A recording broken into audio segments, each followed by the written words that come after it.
Alors, bonjour à tous, bienvenue dans cette vidéo. Elle est un peu particulière puisqu'en fait, je la fais suite à au fait que j'ai visionné certaines de mes vidéos que j'ai sous le coude et parfois je me dis oulala, c'est vraiment mauvais. Et parfois je me dis ça et du coup je publie pas. Et ici je suis face à un dilemme parce qu'en même temps je me dis cette vidéo elle a un contenu intéressant, j'ai pas envie de la refaire parce qu'alors ce sera plus naturel, ce sera plus authentique et je déteste ça, refaire les choses. Même si je suis perfectionniste, etc. aussi. Et du coup, quand je me regarde et quand je vois ce qui a été fait, je me dis mais c'est vraiment très mauvais et ça ne passe pas. Et donc voilà, j'avais besoin de mon assistant, mais le chat n'est pas là comme vous le voyez. Et donc je voulais prendre un deuxième avis, mais pas moyen puisqu'il n'est pas là. Et mon autre chat non plus, n'étant pas là, je crois qu'il va drôle beaucoup pour l'instant. Quand il fait beau, il profite un petit peu de la sécheresse.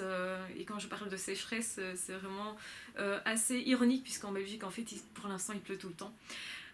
Donc voilà, et donc mon deuxième chat disait je n'ai pas là non plus, donc du coup je n'ai pas non plus je n'ai pas pu avoir non plus un autre avis concernant cette vidéo qui me paraît assez mauvaise. Pourquoi? Parce que je trouve que je fais des fautes de français, que je ne parle pas correctement, donc je m'excuse par avance.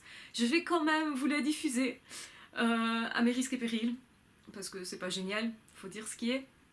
Et en même temps, j'ai pas envie que tout soit parfait, parce que justement, je ne cesse de dire que c'est bien de faire des choses qui sont imparfaites, qu'il faut accepter d'être imparfait, qu'il faut accepter de ne plus courir après une perfection, après une image, après un masque, parce que c'est très proche du masque, cette envie de perfection aussi. Cette envie de bien faire est normale, mais pas l'envie de perfection, pas l'envie de s'arrêter parce que de s'empêcher d'agir plutôt parce que on n'a pas ce résultat qu'on attendait, qu'on avait rêvé. Et comme parfois on rêve trop haut, et bien voilà ce que ça donne. Ça nous donne parfois des dilemmes comme celui dans lequel je suis. Et donc voilà, je vais vous diffuser une vidéo qui n'est pas parfaite, qui est intéressante quand même, je pense, qui peut vous aider. Et c'est pour ça que je n'ai pas envie de la laisser dans un fond de tiroir. Et donc je m'excuse par avance de ce que vous allez voir. Et donc je vais charger mon deuxième chat de monter la vidéo, de vous en faire quelque chose de super. Et donc comme ça, si jamais les réclamations seront à faire à Lélou, Lélou étant mon deuxième chat, enfin en fait mon premier par ordre d'arrivée, puisque si vous ne le savez pas, je vais vous l'expliquer pour une fois qu'on en parle. C'est que Lélou est ma petite femelle, donc qui est la tricolore, hein, qui est un petit chat très très gentil et tout ça, qui est une petite femelle qui a eu un petit chaton par on va dire un petit accident, qui est que à l'époque il y avait un chat dans le voisinage qui était même directement chez le voisin, donc chez nos anciens voisins, puisque c'est pas les mêmes. Et ce chat est venu sur la terrasse alors que la mienne ne partait pas. Je me suis dit je vais pas la faire opérer, etc. Enfin bon, soit. Il a trouvé une possibilité de rentrer parce que je n'étais pas là en plus, mais voilà, que les personnes qui étaient chez moi avaient laissé les portes ouvertes et voilà. Et donc quelques temps plus tard, nous avons eu un petit chaton, Zorro, que vous connaissez tous maintenant, noir et blanc, et que j'ai tendance à appeler mon chat zèbre, puisque vous savez que c'est dans le sujet. Et voilà, donc pour l'historique, maintenant vous savez que c'est la mère et le fils, et que nous vivons bien en famille au final. Voilà, donc je vous diffuse cette vidéo, parenthèse faite, et j'espère que vous l'apprécierez quand même. C'est une vidéo qui peut être très mal perçue aussi pour les personnes qui ne sont pas encore dans ce feeling-là. Je pense qu'elle peut intéresser beaucoup de HP qui ont envie de se lancer, qui recherchent une voie professionnelle, qui se posent des questions sur cette société, qui éventuellement se posent des questions sur ce qu'ils peuvent faire ou ne pas faire, ce qui est aussi une question qu'on se pose enfin voilà, quand on est déçu de certaines vies ou quand on est tenté par l'entrepreneuriat. Donc cette vidéo concerne l'entrepreneuriat. Donc je vous la diffuse tout de suite et on se retrouve très vite pour d'autres vidéos. Alors bienvenue à tous, bienvenue dans cette nouvelle vidéo. Aujourd'hui nous allons parler des HP et de leur envie généralement de devenir indépendants, de créer des entreprises. Alors, il faut bien comprendre au début ce qui se passe, c'est que le HP, il constate maintes et maintes fois qu'il est en décalage par rapport à la société, mais aux sociétés aussi, donc c'est-à-dire par rapport aux employeurs. Quand on leur propose des boulots, ça leur convient pas tout à fait. Ils ont soit l'impression d'utiliser leur capacité à 10%, 20% maximum, ou soit ils sont en opposition, en conflit avec l'autorité, puisque pour eux, ce n'est pas logique que le directeur, qui est au-dessus de tout le monde, en connaisse parfois moins au niveau du boulot que un employé qui travaille donc bien en dessous. Et donc du coup, ils ont plutôt tendance à se comporter d'égal à égal et avoir du mal justement à respecter l'autorité et ça peut se ressentir. Et c'est pourquoi certains en tout cas peuvent décider de au lieu de trouver leur place dans une société, dans la société, d'adapter un boulot à ce qu'ils sont eux. Donc ils font exactement le chemin inverse de la plupart des gens. Vous savez que la plupart des personnes sont plutôt des employés ou des ouvriers et que proportionnellement comment dire, le nombre d'indépendants est quand même moins élevé que le nombre d'employés et d'ouvriers dans une société. Donc on a vraiment une société qui se comporte de manière à ce que toutes les personnes aient comme éducation et comme réflexe, on va dire, c'est plutôt un réflexe de travailler pour quelqu'un. Et donc les personnes qui créent leur société sont déjà un petit peu décalées par ce qu'elles font, parce que c'est tout à fait différent de faire ça que de travailler en tant qu'employé ouvrier, c'est-à-dire qu'il ne faut pas avoir le même état d'esprit. Et je vais expliquer que aussi dans les indépendants, vous avez plusieurs catégories. Il y a déjà des personnes qui travaillent en tant que complémentaires, donc en plus d'un autre boulot, donc qui peuvent faire ça de façon graduelle. Et peut-être qu'un jour ils vont devenir tout à fait indépendants, ou au contraire qu'ils ont envie de conserver leur boulot d'employé ou d'ouvrier à côté. Ça dépend un petit peu des cas de figure. Il y a des personnes qui ont besoin d'être plus rassurées et donc la sécurité est plutôt à mettre du côté de l'employé ouvrier, même si ça se discute aussi. Mais la plupart des gens ont l'impression que s'ils veulent un boulot sécurisant, ils doivent être employés ouvriers. Donc là-dedans, vous trouvez aussi des HP plus stressés, qui ont peur de se lancer, etc. Qui vont être plutôt en complémentaire, qui vont assurer leurs arrières, on va dire comme ça. Ou simplement, ça peut être des personnes qui aiment leur travail d'employé d'ouvrier, mais pas tout le temps, et qui ont besoin d'un autre espace. Et donc automatiquement, on remarque que les HP ont plus tendance à créer leur propre boulot. Alors je pense que ça se fait pas tout jeune, ça pourrait se faire tout jeune, mais généralement ça suit aussi une sorte de crise, de remise en question du monde du travail, où il se dit qu'il ne trouve pas sa place et qu'il veut trouver davantage. Et effectivement, pourquoi est-ce que le HP ne trouve pas sa place? Alors, le problème c'est que le HP il aime tellement de choses en même temps, il est passionné par plusieurs choses à la fois généralement, et il ne peut pas travailler du coup dans un seul domaine parce que ça ne le remplit pas, c'est pas suffisant. Ça l'aide peut-être, mais ce n'est pas suffisant. Et il a tellement envie de créer quelque chose aussi de ses mains, de créer quelque chose qui lui appartienne en fait, que généralement il se dirige plutôt vers la création d'entreprises, vers le travail d'indépendants. Et là-dedans, vous avez aussi des distinctions à faire. Vous avez les indépendants qui créent leur propre boulot pour échapper plutôt à l'autorité. Et dans ce cas-là, ça va être des bêtes de somme, donc c'est-à-dire ils vont travailler énormément, ils vont faire des choses peut-être qui ne sont pas super rentables et qui quelque part d'un point de vue économique et peut-être pas non plus super intelligent. Donc ils vont travailler à court terme, c'est-à-dire il faut qu'ils gagnent leur vie là maintenant. Ils vont mettre en place un système qui fonctionne mais dans lequel ils ne peuvent pas s'absenter, un système dans lequel ils sont absolument utiles et qui fonctionne surtout à court terme. Alors ça va être par exemple produire quelque chose qui ne peut se vendre qu'en nombre limité. Une fois que, je sais pas moi, on a fait 10, 20, 30 exemplaires, une fois que ces exemplaires-là sont vendus, eh bien vous n'avez plus rien à vendre, donc du coup vous devez recommencer à travailler. Donc c'est un travail qui est continu, qui est pensé à court terme, et beaucoup d'indépendants se trouvent là-dedans. C'est parfois des personnes qui ont du mal à faire confiance à d'autres personnes et donc qui ne délèguent pas leurs tâches. Et donc ça va être des personnes qui travaillent de façon très isolée. Alors je mets ça en opposition avec d'autres types d'indépendants qui sont plutôt des entrepreneurs, des investisseurs, qui ont plutôt une sorte d'intelligence économique. Ça se discute, mais c'est encore mal accepté dans la société qu'il y a des personnes qui ont plus ou moins d'intelligence, un QI qui serait plus élevé ou moins élevé. Je ne sais pas si on peut vraiment parler de QI, mais en tout cas qui auraient une aptitude plus élevée ou moins élevée à ce niveau-là, au niveau économique, et des personnes donc, qui vont prévoir à plus long terme les choses, ou qui vont déléguer plus facilement, travailler plus en équipe, qui vont du coup forcément être plus sociales, qui vont pas, enfin ça peut pas être des personnes qui ont la phobie sociale, puisque vous avez des indépendants qui deviennent indépendants justement parce qu'ils ne peuvent pas travailler en groupe, ça leur est moins possible ou pas possible on va dire, en tout cas dans cet état de fait là. Et du coup, en réaction à ça, ils créent leur propre travail pour survenir à leurs besoins. Mais le problème de ça, c'est qu'ils ne peuvent pas déléguer, ils ne peuvent pas s'appuyer sur d'autres personnes.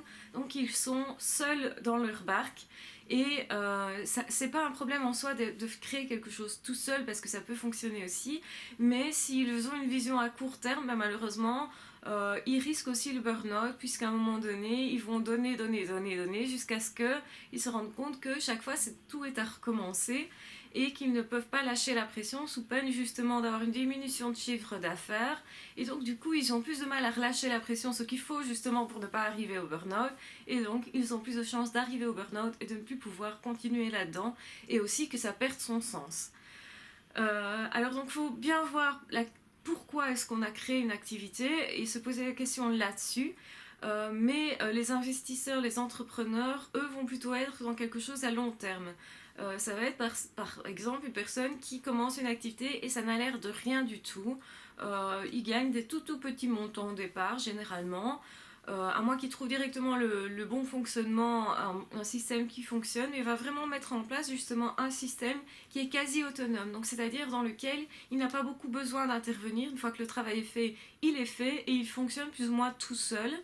Ça donc c'est une autre manière de penser, une autre façon de voir les choses, et peu importe les sommes qu'on gagne, c'est pas une question de quantité d'argent ici, mais plutôt une question d'esprit. Je parle vraiment de l'esprit dans lequel la personne l'a fait, et ça peut être aussi pour se dégager du temps, pour essayer d'obtenir une liberté, qui va quand même de pair avec justement l'esprit du HP, qui voudrait bien se libérer du temps justement pour être davantage dans ses passions, pour pouvoir sauter d'une passion à l'autre qui peut être très très différente justement, des activités comme ça qui vont être vraiment parfois carrément opposées. Vous pouvez avoir quelqu'un qui est très mathématique, qui va faire des choses très très carrées, et puis à côté de ça, qui va faire des choses très ludiques, où il s'amuse énormément, puisque c'est vraiment ça qu'il faut viser, c'est quand même viser l'amusement. Quand vous créez quelque chose, je pense que ça peut pas fonctionner si vous vous amusez pas dedans. Et je pense que beaucoup de personnes envient les personnes qui sont indépendants et qui réussissent à en vivre sans comprendre ce qu'il y a derrière. Il y a donc deux types d'indépendants, deux façons de voir les choses, qui est complètement différente, qui est quasi opposée aussi opposée que le serait par exemple justement un indépendant classique qui a créé son boulot, qui a du mal à faire confiance aux autres, etc. Et un autre qui travaille comme ouvrier dans une usine en équipe, où il ne fait qu'une partie du travail et c'est la chaîne qui fait qu'il y a un produit fini, etc. Donc ça, vous avez vraiment deux façons de penser complètement différentes. D'un côté, il y a quand même, quand vous êtes indépendant, quand les HP décident de devenir indépendants, c'est quelque part, il y a quand même un esprit d'aventure, un besoin de lâcher un certain contrôle, parce que les HP ont beaucoup besoin de contrôle. Et souvent c'est assez négatif, puisque s'ils se contrôlent trop eux-mêmes, on l'a vu, ils vont se couper de leurs sentiments, puisque dans la société on valorise pas trop les sentiments, alors qu'en fait ils sont très très utiles. Ça peut être vraiment un gain de vie, dans le sens où si vous n'avez pas de sentiments, où l'émotionnel n'est pas là, où il est brimé, il vous manque forcément une partie de vie, surtout si ça fait en plus partie de votre nature. Les personnes qui ne vivent que dans l'intellectuel, à un moment donné, je vais dire, vont vivre moins que ceux qui ont vécu dans l'émotionnel, en se posant tout le temps la question du sens des choses, de ce qu'ils font, et ils auront moins tendance forcément à avoir des regrets et des remords que la personne qui n'a pas agi, qui ne s'est pas posé la question et qui ne fait une évaluation de sa vie qu'au final, assez tard, vers déjà 50, 60, 60 ans je veux dire, hein, donc en années je parle. Alors que normalement, une évaluation de vie, ça peut se faire tout au long de la vie. Alors oui, bien sûr, ça peut créer aussi des périodes dépressives, mais il faut parfois peut-être mieux avoir remis en question sa vie et avoir davantage de regrets, enfin davantage moins de regrets, je veux dire, et d'avoir moins de douleurs du coup auxquelles on ne peut pas remédier, puisque une fois que les choses sont passées, ben, elles sont finies, il faut les accepter comme elles sont. C'est peut-être plus dur que quand on a encore le moyen d'action sur les choses parce qu'elles ne sont pas encore passées, qu'on est encore dans des âges où on peut éventuellement changer d'action, enfin de choix, faire des choix différents, essayer autre chose. Ce sera peut-être moins difficile à digérer si on évalue au fur et à mesure sa vie pour la remettre chaque fois dans la bonne trajectoire, la trajectoire la plus proche de ce qu'on est nous.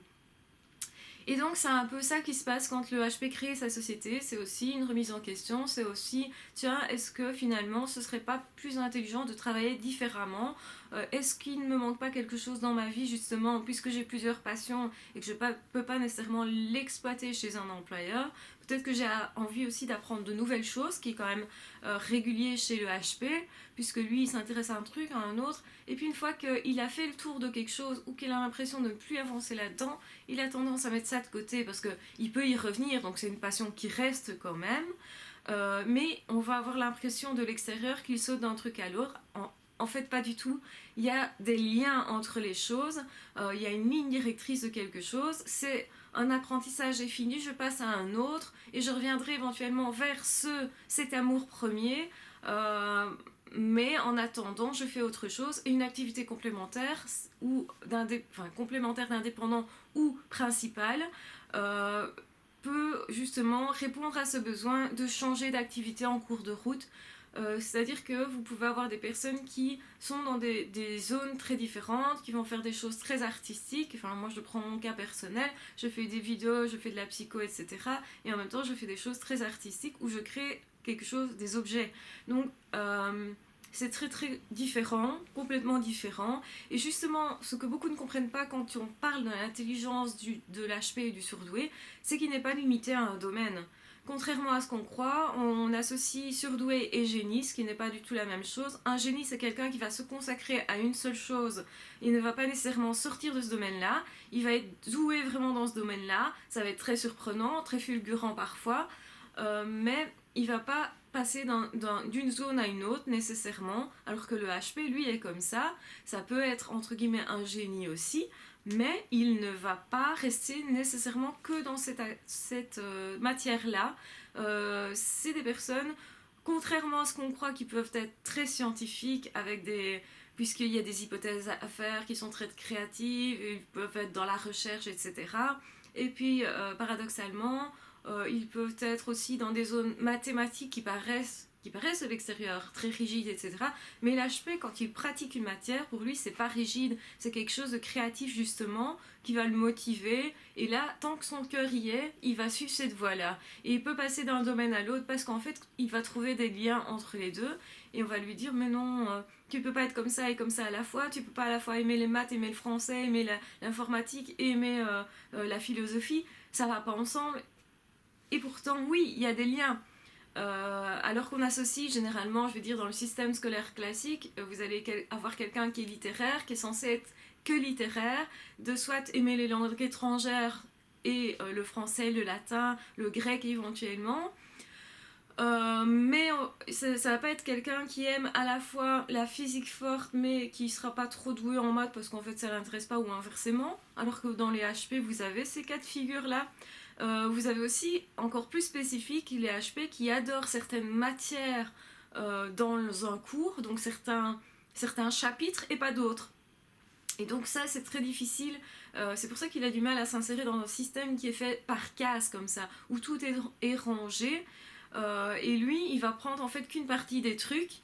Il va prendre en fait ce qui l'arrange. Il peut prendre tout si son cœur est partout. mais c'est pas nécessairement le cas.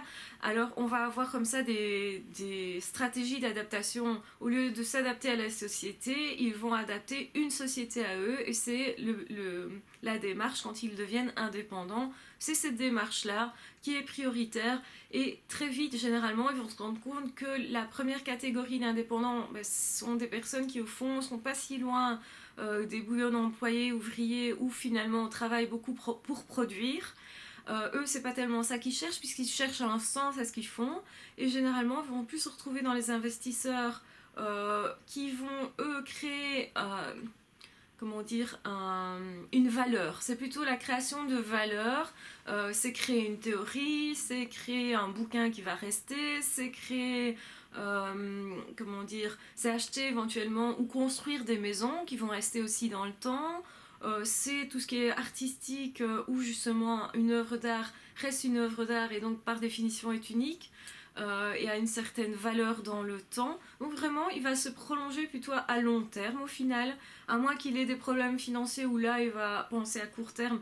Mais s'il a le temps de s'épanouir, on va parler comme ça, et bien généralement le HP va prendre aussi le temps de créer quelque chose qui au début aura peut-être l'air ne payera pas de mine par rapport à l'autre qui va faire un départ assez fulgurant. Si on compare au début d'une activité ces deux types d'indépendants, on aura l'impression que le premier type d'indépendant est vachement plus loin. En réalité, quelques années plus tard, vous allez voir qu'au contraire, le deuxième type d'indépendant, à certains moments, il peut relâcher la pression, le truc continue de fonctionner, et il va, lui, pendant ce temps-là, créer de nouvelles idées. Et c'est assez en accord avec les HP qui, eux, vont se poser à un moment donné où on a l'impression qu'il ne se passe plus rien dans leur activité, parce qu'ils sont en réflexion pour recréer des nouvelles choses, et des choses parfois complètement en décalage par rapport aux premières, et ça vous donne des parcours assez sinueux, assez en zigzag, comme ça ils vont dans un sens puis dans l'autre, et puis on va voir ce truc là et puis un autre. Tandis que le premier type d'indépendance, c'est plutôt proche des normaux-pensants, entre guillemets, hein, puisque vous avez aussi dans les normaux-pensants des personnes qui souhaitent créer leur propre truc, parfois simplement parce qu'ils ont des parents qui étaient indépendants, et ils ont envie de vivre ça aussi, et finalement c'est dans leur voie comme ça, dans leur logique comme ça. Ils se posent pas trop de questions, ils se disent bon oui un boulot d'employé ouvrier ok, mais c'est pas pour moi puisque moi ma famille est là-dedans, donc j'ai connu ça. Donc on se dirige de façon préférentielle, et ça reste plus ou moins inconscient, vers quelque chose qu'on a déjà connu, et donc c'est ce que cette personne-là fait. Il est plus proche des personnes lambda, puisqu'il va créer sa propre boîte, donc déjà c'est un petit peu décalé mais pas tant que ça, puisqu'au fond il fait la même chose que ce que sa famille a fait, et c'est tout. Le HP, lui, il se met en décalage certain. Il accepte généralement à ce moment-là de se donner une chance, de considérer qu'il a aussi un droit par rapport à ça, un droit par rapport à la société, de ne pas se laisser imposer les choses de l'extérieur, mais plutôt de créer les choses lui-même aussi, de faire ce qui lui convienne lui. Donc pour ça, évidemment, il faut qu'il y ait fait aussi un certain chemin, un certain cheminement. Ça peut être aussi par la force des choses, hein, je le disais, si c'était par besoin financier, mais ça peut être simplement aussi une évolution personnelle. Donc dans évolution personnelle, j'entends par là vraiment travail dans sa vie personnelle, développement personnel, il faut le voir comme ça, qui arrive logiquement à une création d'entreprise, puisque le HP se développe lui-même et il décide en fait d'être lui-même dans cette activité-là, et c'est pour être lui-même qu'il fabrique cette activité, parce que c'est vraiment fabriqué. Et évidemment, il y a aussi une sorte d'intelligence économique qui est de se dire, je ne vais pas travailler comme une bête de somme toute ma vie, je vais plutôt créer des choses qui auront de la valeur pour les gens, qui donneront du sens à la vie. Généralement, ça va de pair avec le sens à la vie, puisque un HP ne peut pas vivre sans qu'il y ait du sens. Il a besoin de remettre du sens en permanence, ce que le premier type d'indépendant ne fait pas nécessairement. Il peut par exemple travailler, je vais prendre vraiment un gros cliché, travailler avec des petits Chinois qui fabriquent dans l'ombre des trucs où les conditions humaines sont déplorables, et fermer les yeux là-dessus, tandis que le HP pourra pas, parce que lui, son empathie d'office va le faire se rendre compte que non, il exploite des gens, et que ça c'est vraiment contre nature et contre le sens de la vie. Justement, il va contre la vie en elle-même, et donc ça n'aura pas de sens de faire ça. et du coup généralement il ne va pas s'orienter vers une société qui est juste créer des choses, qui est une société de production, parce que généralement il est très peu là-dedans. Il n'aime pas trop tout ce qui est manque de respect à la planète et donc aussi à l'environnement, et donc du coup il ne peut pas c'est pas ce type de personnes généralement ne crée pas des usines qui polluent, des choses comme ça. Ils peuvent pas s'enrichir sur base de ça, c'est impossible. Et d'ailleurs, c'est pas d'enrichissement financier qu'il s'agit, même si parfois ça va de pair, mais c'est plus un enrichissement justement du sens de la vie, une recherche de sens. Et beaucoup évidemment dans la société, on est aussi dans une société qui n'accepte pas l'argent, qui n'accepte pas que les personnes réussissent facilement. On est toujours dans une logique en fait où le travail doit être quelque chose de difficile, par définition même du travail. Quand vous regardez le mot travail, c'est plutôt suer des gouttes que être peinard quelque part et gagner de l'argent. C'est un petit peu la société nous dit un petit peu que c'est pas bien de ne pas faire des efforts. Et lui, le HP, il n'est pas tellement dans l'effort, puisqu'il s'amuse dans ce qu'il fait. Il choisit des voies qui en plus lui sont plus faciles. Il ne se rend pas nécessairement compte d'ailleurs que c'est pas nécessairement facile pour les autres. Parfois il fait des choses et il croit que tout le monde peut faire ça. Il réalise qu'après, par comparaison, que les autres ne peuvent pas faire nécessairement ce qu'il est en train de réaliser. Mais lui, il continue dans sa voie parce que c'est sa voie, il sent à l'intérieur que ça remue quelque chose, que c'est son cheminement personnel dont il s'agit, et donc il ne peut pas laisser tomber ça. Et parfois, il gagne de l'argent comme ça, et la société le pointe du doigt à nouveau en lui disant ce n'est pas bien, tu n'as pas fait d'effort pour avoir ton truc, tu t'es amusé plutôt. Et en fait, le HP, il réussit justement là-dedans. Lui, il doit comprendre que c'est pas l'effort qu'il doit rechercher, sinon il arrive au burn-out, il arrive à nouveau dans des zones qui sont inconfortables pour lui, mais plutôt de rechercher la joie, l'envie de faire, la pulsion interne, hein, vraiment, la pulsion de vie qui est en lui, qui est énorme, dont il peut se servir justement pour créer une entreprise, pour créer son activité. Alors, quand je dis entreprise, ça reprend plusieurs personnes forcément, ça veut dire qu'il peut engager d'autres personnes, il peut se dire, mais dans la société, il n'existe pas quelque chose que je cherche, il ne trouve pas, il le crée, et puis il se dit, je vais engager des gens qui ont envie de travailler dans cet esprit-là, cet état d'esprit-là. Et voilà pourquoi il est plus dans l'amusement. Il va pas rechercher les compétitions, il va forcément pas être autoritaire, même si le chef, il va chercher à ce que chacun s'épaule, à ce que chacun soit sur le même pied. Surtout si vous avez des compétences chez certaines personnes et des compétences chez d'autres, il ne peut pas mettre une compétence au-dessus de l'autre, comme on le fait dans les sociétés classiques. Généralement, ça ne fonctionne pas comme ça. Donc voilà. Je pense que vous aurez bien compris l'esprit, pourquoi un HP crée une entreprise et dans quel esprit il peut être ou il doit être pour s'épanouir, c'est-à-dire le travail à long terme, la création de valeur à long terme. Et de toute façon, même au niveau économique, je pense que c'est tellement plus enrichissant, entre guillemets, même financièrement, même si vous visez ce qui est financier, mais généralement les personnes qui visent ce qui est financier ne comprennent pas ça, n'ont pas accès à ça, au fait que si vous ne vous amusez pas, vous n'allez pas continuer votre projet, à un moment donné ça va vous peser, vous allez laisser tomber, ou au pire vous arrivez au burn-out, et donc là c'est encore pire puisque vous ne serez plus capable de reprendre un autre projet. Mais pourtant les HP naturellement se placent dans ce positionnement là et sont parfois pointés du doigt parce qu'ils se mettent à gagner de l'argent justement, ou même si ils sont pas dans généralement la dépense extérieure pour paraître être quelque chose, à moins qu'ils soient encore restés bloqués à ce niveau-là, mais généralement quand le HP crée son entreprise, c'est justement pas pour paraître, c'est pour être enfin lui-même. Et donc là, c'est fondamentalement différent et il est dans quelque chose qu'il va faire à long terme. Alors c'est quoi faire quelque chose à long terme? Comme je l'ai expliqué, c'est par exemple écrire une chanson qui va vous rapporter des droits d'auteur toute votre vie. Donc on fait le travail une fois que le travail est accompli et que ça a créé de la joie, etc., on s'est amusé, tout ça, et puis la personne va avoir des gains financiers qui vont tomber au fur et à mesure.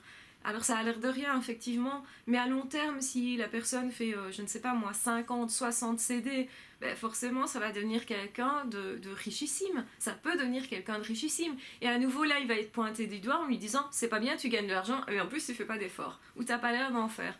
Et ça aussi, le HP peut se poser la question en se demandant s'il est légitime qu'il touche quelque chose. Et donc, on rejoint le problème de l'argent dont on avait déjà parlé avec le HP, hein, où il est finalement pas très à l'aise avec l'argent, mais où en même temps, il se rend compte qu'il va pas travailler comme une bête de somme toute sa vie parce que c'est pas son optique à lui, et que lui, il a envie de s'amuser, qu'il a envie de créer des choses, qu'il a envie d'aider des gens, qu'il a envie d'être dans l'humanitaire, où il s'est échappé d'un monde qui ne lui convenait pas, où il y avait des hiérarchies qu'il ne comprenait pas nécessairement, où l'autorité n'était pas trop bien acceptée en lui, même si à l'extérieur ça pouvait paraître passé.